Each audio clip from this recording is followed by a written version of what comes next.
Nah, ini tadi kita sudah mencoba ini ya, I/O output ya. Nah, di sini kita lihat dari kode program kita tadi ya, untuk membuka file ya, untuk membuka file di sini kita cuma kasih nama filenya saja, kemudian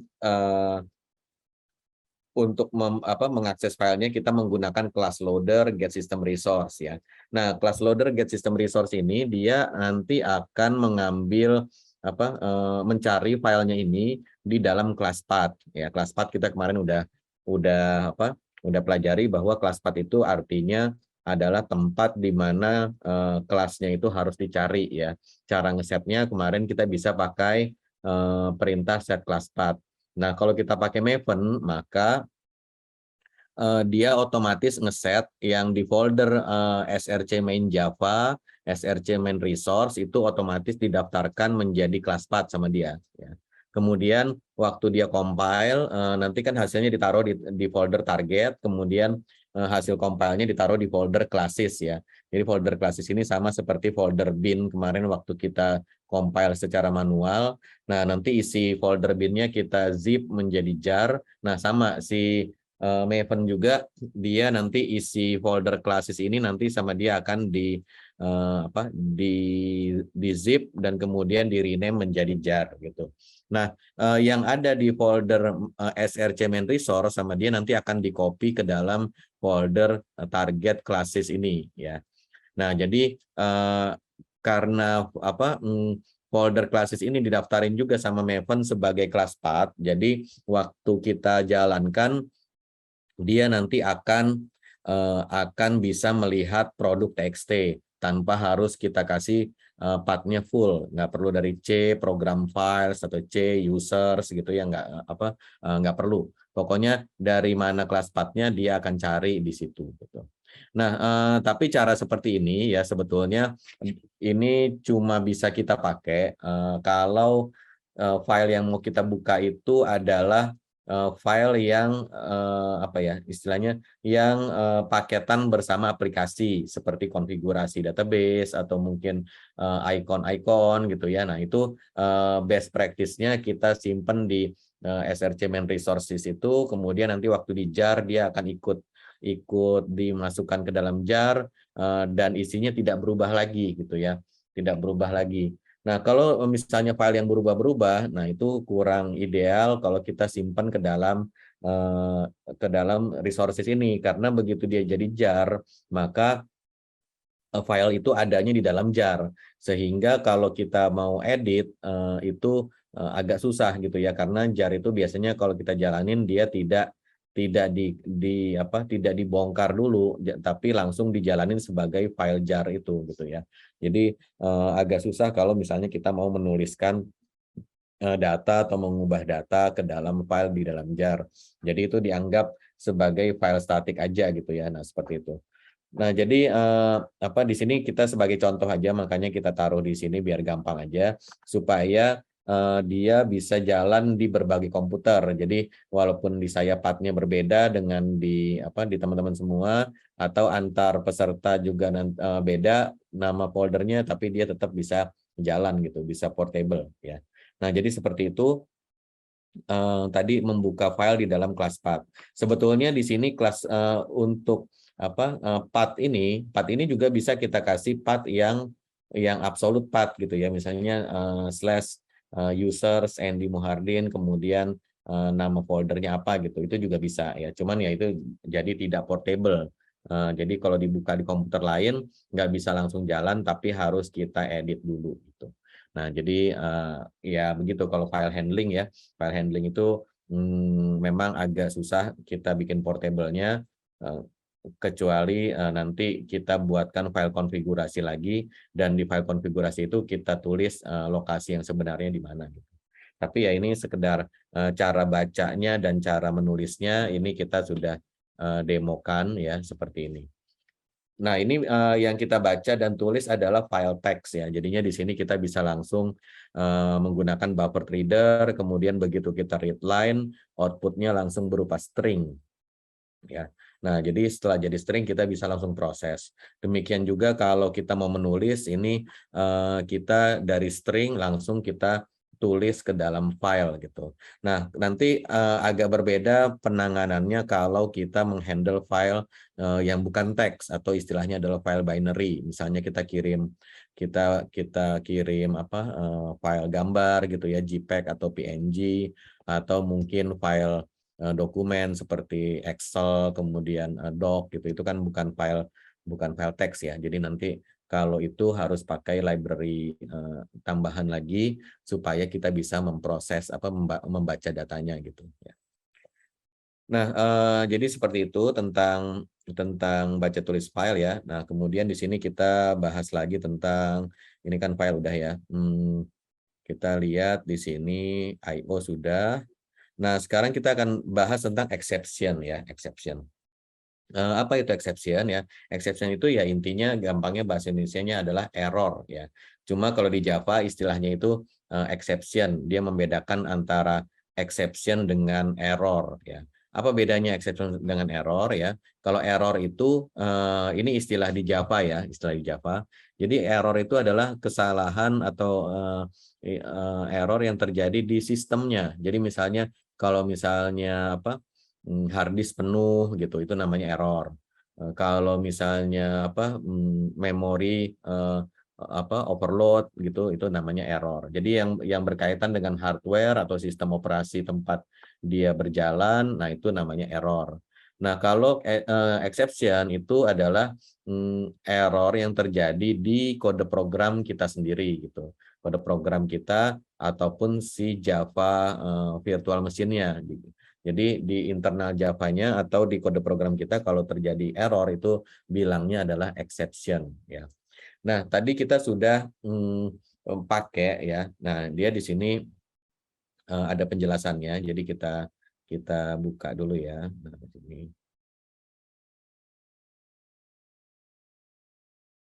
Nah, ini exception ya. Exception itu adalah kejadian yang tidak biasa gitu ya.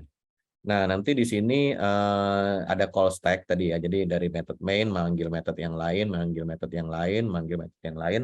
Nah, nanti bila terjadi error di sini, maka kita bisa mempropagasi atau melemparkan lagi error tersebut ke yang memanggilnya gitu. Jadi terserah kita mau handle di sini atau kita panggil atau kita lempar lagi. Ya paling ini sih indikatornya adalah apakah di tempat error ini kita bisa handle dengan baik atau enggak gitu. Kalau misalnya tidak bisa, ya kita lempar aja ke yang memanggil supaya nanti dia yang handle gitu. Nah, contohnya gimana? Contohnya tadi misalnya kita lagi buka file. Nah, buka file itu kalau eh, nama filenya diinput sama user, kalau tadi kan langsung kita hardcode ya, nama filenya produk.txt gitu. Nah, seandainya si nama file ini diinput sama user, maka bisa mungkin terjadi kesalahan ya. Kalau kita yang coding seperti tadi kan produk.txt kita bisa pastikan bahwa filenya ada karena kita sendiri yang coding ya. Tapi kalau kita minta inputan sama user, belum tentu filenya itu nanti ada. Misalnya dia ketik namanya salah gitu ya. Atau atau permissionnya tidak boleh gitu ya, permission denied gitu. Nah, jadi biasanya kalau misalnya terjadi error, maka kita pengen error tersebut sampai lagi eh, ke user gitu, ke user yang menginputkan nama file tadi gitu. Nah, jadi di situ pada waktu kita buka filenya terjadi error, kita tidak kita handle di kode program yang buka file tadi, tapi kita akan handle di kode program yang menampilkan tampilan yang dilihat user gitu, di user interface-nya. Nah, jadi perjalanannya kan panjang tuh dari yang membuka file sampai ke kelas yang menampilkan tampilan gitu. Nah, jadi dari situ kita throw. Nah, di sini jadi dari kode program yang buka file kita throw, ternyata bukan dia, masih throw lagi sampai akhirnya ke tampilan yang dilihat user. Baru di situ nanti kita handle, kita catch, kemudian kita tampilkan file tidak ditemukan atau apalah gitu ya, pesan error yang bisa dilihat user gitu. Nah, beda lagi misalnya kita ternyata ada error di internal aplikasi gitu. Jadi misalnya kita belum handle misalnya apa ya? Misalnya ternyata di kode program kita tadi di sini kita menulis harga ini ada komanya gitu ya, ada komanya sehingga waktu dibaca lagi datanya itu dia error gitu. Nah, yang seperti ini itu tidak perlu kelihatan user karena harusnya waktu kita tes sebelum di deliver ke user, waktu kita tes itu udah error gitu. Nah, error yang seperti ini itu kita bisa langsung handle di kode program yang membaca datanya. Waktu dia baca kok karena ada komanya tadi ya, jadi kelebihan datanya. Harusnya ada 3 data nih di array ini jadi 4 gitu ya, karena di situ ada komanya gitu. Nah, itu akan error ya. Nah, begitu error kita tidak perlu tampilkan ke user karena user juga nggak ngerti kok apa nih datanya ada 4 apanya emang harusnya berapa gitu ya.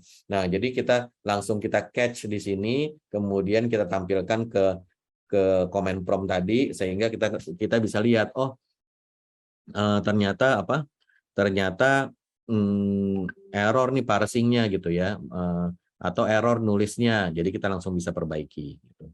Nah, jadi kapan kita throw, kapan kita catch itu tergantung dari siapa yang mau menampilkan error, siapa yang mau memproses error tersebut gitu.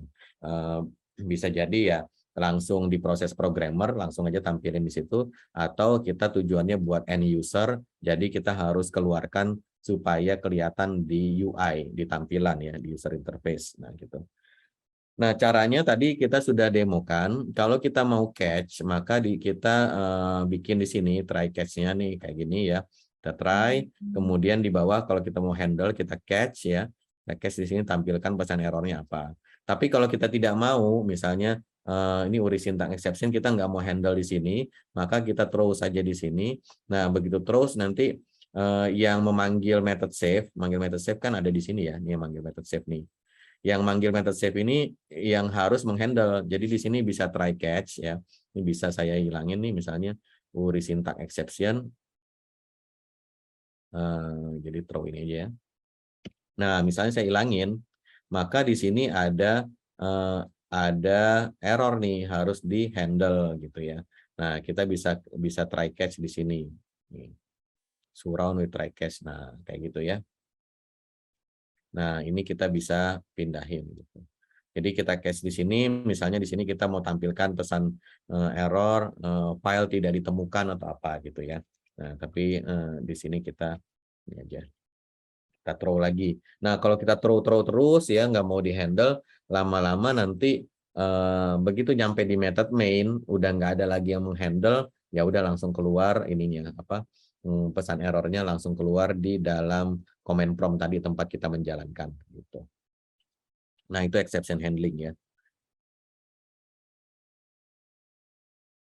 Nah, di sini ada advantages of exception. Kenapa kita pakai mekanisme try catch ya. Jadi bahasa pemrograman yang modern, yang zaman sekarang itu semuanya sudah menggunakan try catch ya. Jadi kayak kita menggunakan Python ya, kemudian Ruby, kemudian apalagi ya misalnya yang lain-lain lah misalnya. Bahkan PHP juga tadinya tidak ada try catch-nya, sekarang sudah ada nih PHP exception. Nah, gini ya. Nah, si PHP juga dia sudah memiliki mekanisme try catch juga ya. Nah, kenapa semua bahasa menggunakan mekanisme try catch seperti ini ya? Karena ini untuk membuat supaya kode programnya lebih rapi, yang pertama begitu. Yang kedua adalah supaya kita bisa membedakan jenis error dengan kelas gitu ya. Nah, jadi zaman dulu sebelum ada exception, maka nih seperti ini, misalnya kita mau baca file ya. Baca file itu langkah-langkahnya ada 5 langkah nih. Buka file, lihat isinya berapa, kemudian sediakan memorinya, pindahkan isi filenya ke memori, kemudian tutup gitu ya. Nah, di sini ada 5 kegiatan. Nah, di sini dia bisa banyak terjadi exception. Bagaimana kalau filenya nggak bisa dibuka, gimana kalau panjangnya nggak ketahuan, kemudian dan seterusnya. Nah, zaman dulu kita menggunakan error code nih. Jadi kalau error code 0 artinya sukses ya. Nah, kemudian kita buka nih, buka filenya. Kemudian kita cek berhasil enggak ya. Kemudian kalau nggak berhasil gimana? Ya masuk ke sini. Ini tutupnya mana ya? Nih, tutupnya paling bawah. Maka kalau gagal dibuka ya, error code-nya -5. Oke, langsung masuk ke sini. Oh, ternyata sukses bukanya. Nah, sekarang kita cek ukurannya. Kalau bisa dicek, maka lakukan yang berikutnya. Tapi kalau gagal dicek, maka error code-nya -3. Kemudian alokasikan memori. Kalau cukup memorinya, maka lakukan ini. Tapi kalau nggak cukup, error code -2. Nah, selanjutnya, bila memori cukup, baca filenya. Kalau sukses baca filenya, maka ya selesai. Tapi kalau gagal, maka error code -1. Nah, ini kode program seperti ini banyak if-nya ya. Banyak if-nya sehingga kita susah membaca ini sebetulnya proses bisnisnya seperti apa gitu. Karena kalau kita lihat di sini proses bisnis yang aslinya kan yang di bold ya, yang tebal-tebal ini nih. Open file, cek ukuran, alokasi memori. Nah, yang kita mau lakukan sebetulnya yang bold ini, yang tebal ya. Tapi kita lihat di sini error handlingnya itu lebih banyak dan tercampur sama proses bisnisnya gitu ya. Jadi nyampur-nyampur nih. Nah, jadi nggak rapi dan kemudian juga agak susah kita mau, ini sebetulnya codingnya ngapain sih gitu ya, dari sekian baris gini. Nah, setelah kalau kita menggunakan try catch, maka di sini lebih gampang dibaca gitu ya. Jadi di sini apa yang mau kita lakukan, kita lakukan aja dalam satu blok ini ya, buka file, bla bla bla. Nah, kita bisa langsung lihat, oh sebenarnya tuh coding tujuannya tuh untuk ini, mau melakukan lima hal ini gitu ya. Tapi kan terjadi error. Nah, errornya itu baru error handling di sini semua gitu. Jadi lebih rapi gitu ya. Ini yang pertama ya. Pertama, dia lebih rapi sehingga kode programnya lebih mudah dibaca sehingga lebih mudah di-maintain gitu ya.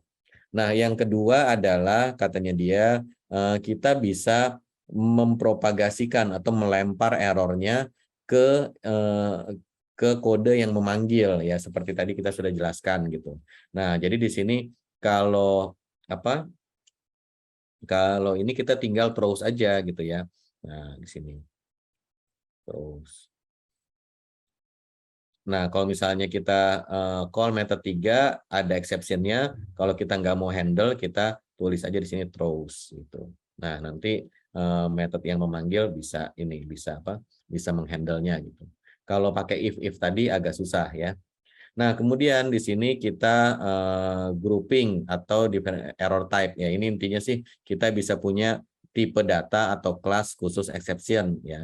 Nanti misalnya kita bikin aplikasi internet banking misalnya atau bikin aplikasi ATM, misalnya kita bisa bikin akun tidak aktif exception atau rekening terblokir exception, saldo tidak cukup exception gitu. Nah, jadi kita bisa membuat model-model exception kita sendiri gitu ya. Nah, seperti itu. Sehingga nanti kita bisa membedakan error handlingnya sesuai dengan jenis errornya gitu.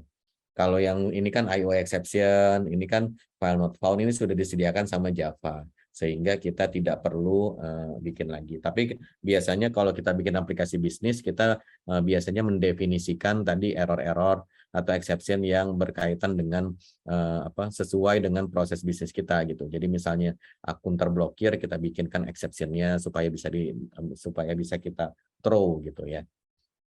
Oke, nah itu seperti itu exception. Nah, exception itu ada dua macam kalau di Java ya. Ada yang nih, ada namanya check exception ya, ada namanya uncheck ya.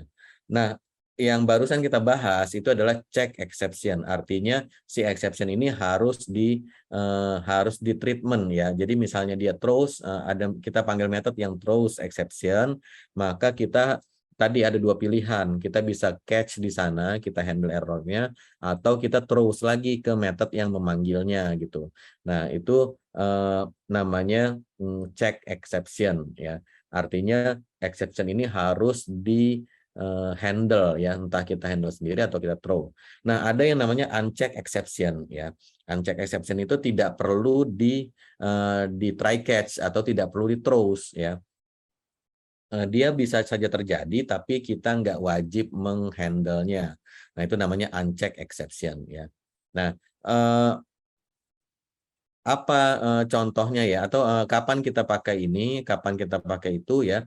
Kalau yang uncheck exception ini, contohnya gini, kalau uncheck exception ya. Nih, misalnya di sini kalau kita mana ya, produk DB, misalnya di sini ini kan tadi kita split ya. Nih, kita split ada ini. Misal ternyata data kita salah nih, contoh ya, resources. Ini kan kita mengambil indeks ke 0, 1, dan 2. Ternyata di produk kita ya, di sini lupa dikasih koma nih. Berarti kan begitu dia split berdasarkan koma cuma dapat indeks 0, indeks 1 gitu. Indeks 2-nya nggak ada. Nah, ini coba kita run ya, coba kita bersihin dulu terminal npm clean compile supaya yang di sini produknya dihapus ya. Nah, di generate lagi. Setelah itu coba kita jalankan. Nanti dia akan terjadi exception nih katanya. Nah, di sini terjadi array index out of bound exception ya. Kita mau mengakses indeks nomor 2, tapi isi array-nya cuma 2. Artinya cuma ada 0 dan 1, nggak ada indeks nomor 2. Nah, terjadilah array index out of bound exception. Nah, ini kan exception juga nih. Kenapa tidak ada try catch-nya di sini? Nah, ini karena array index out of bound ini termasuk ke dalam uncheck exception ya. Jadi tidak perlu di catch, tapi kan mungkin terjadi iya, tapi nggak perlu kita throw seperti ini ya. Nggak perlu juga kita kita try catch seperti ini, nggak perlu ya. Nah, jadi seperti itu. Nah, kapan kita pakai yang ini, kapan kita ini ya, biasanya guideline-nya adalah kalau misalnya si user ini bisa recover, jadi misalnya kayak tadi nama file itu dia salah input gitu. Nah, itu kan dia bisa perbaiki ya, jadi kita bisa kasih tahu ke usernya bahwa nama file kamu salah nih. Nah, dia bisa benerin, dia coba lagi, harapannya setelah itu sukses gitu ya. Nah, yang seperti itu kita harusnya menggunakan check exception karena dengan check exception tadi kita bisa lempar terus sampai ke UI-nya, di UI keluarkan pesan error sama user bisa diperbaiki. Tapi kalau seperti ini array index out of bound ini kan dia tidak bisa recover ya karena tadi produk TXT ini kan sebetulnya adalah kita yang bikin juga gitu kan. Nah, jadi kalau kayak gini ya kita yang benerin sendiri gitu. Nah, jadi yang seperti ini kita bikinnya uncheck exception aja nggak apa-apa karena begitu dites nanti keluar errornya tampil di command prompt seperti ini dan kita bisa langsung perbaiki gitu ya. Nah, seperti itu. Nah, jadi kalau ada error yang bisa dihandle sama user, maka kita bikin sebagai check exception. Tapi kalau yang nggak bisa diperbaiki sama dia sendiri, harus sama programmer, ya berarti kita bikinnya uncheck exception aja. Oke, nah itu tentang exception, mungkin ada yang mau ditanyakan. Kalau bikinnya sih kita tinggal extend aja ya, extend exception kalau kita mau bikin check exception atau kita mana ya, kita extend runtime exception kalau kita maunya nggak perlu di catch seperti tadi.